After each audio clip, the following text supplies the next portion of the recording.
get on here and admit that I was wrong. I picked the Vikings to beat the Rams. I ain't even gonna lie. I picked the Vikings to win. And because of Brian Flores' defense, I expected them to be able to rush Matthew Stafford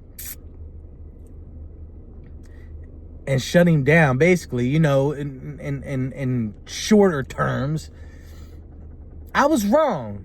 But I just want to say something. Even though I was wrong, I was right. Because when I was right, I could have been wrong.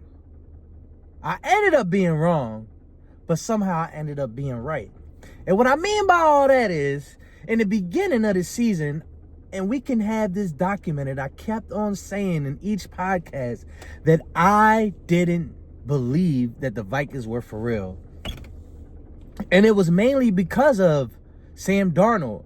Now, I'm not saying he's a bum, but I'm just saying that this guy was the third string quarterback in the San Francisco 49ers quarterback room 2 years ago or last year. You know what I'm saying? So there was a reason for that.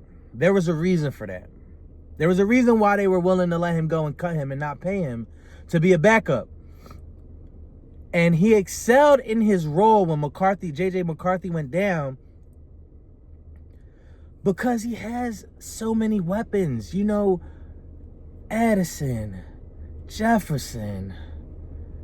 You don't even have to, just them two, man. Just them two wide receivers. How do you stick them? And him, just like Kirk Cousins, hear me out. Just like Kirk Cousins, he was looking like a superstar quarterback when he was playing for the Vikings at times. You see what happened to him when he went to the Falcons. He got benched. So I say all that to say this. Yes, I was wrong about them beating the Rams because I thought their defense was that for real, that they would be able to shut down the Rams. And I thought the Rams were looking a little like fool's gold just because the NFC West wasn't that strong of a division this year. But I was right about Sam Darnold all of this time. I was right. He was just benefiting from those weapons that were around him that are super duper stars. Like Jefferson's got to be the best receiver in the game for the last 3 years. I don't know, you know what I mean? And just, he makes spectacular plays. He's hard to cover, whether you double team him, triple team him, have help over the top, man. He's a beast. He's going to make those plays. He's going to have those chunk plays when he has a competent quarterback. And again, Sam Darnold played very well this year, but he showed who he truly is last week and this week. When you have a defense game plan for you and the Lions put out the blueprint on how to stop them, he got exploited. So I say all that to say this. How's everybody feeling about the Eagles and the Rams potentially going up against one another?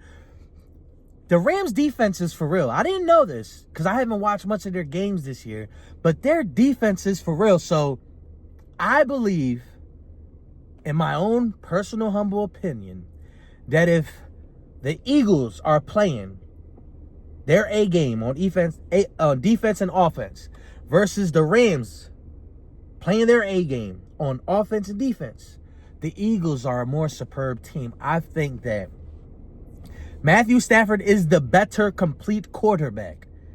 He knows how to identify blitzes. He knows how to read the defenses. He knows he has the power and the ability through the coaches to check down and audible and stuff like that. Something that Jalen Hurts struggles with, and I don't think they gave him those type of reins to be able to audible and do, like how Peyton Manning used to do, diagnose the defense, change into something else, something that's a better look. You know what I mean? So I think it is all contingent on Jalen Hurts' play.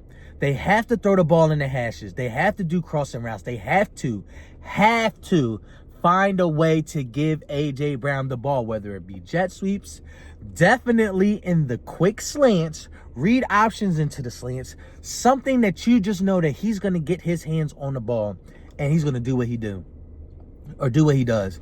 So I'm eager to see this matchup out of everything. I think Jalen Hurts he can ball.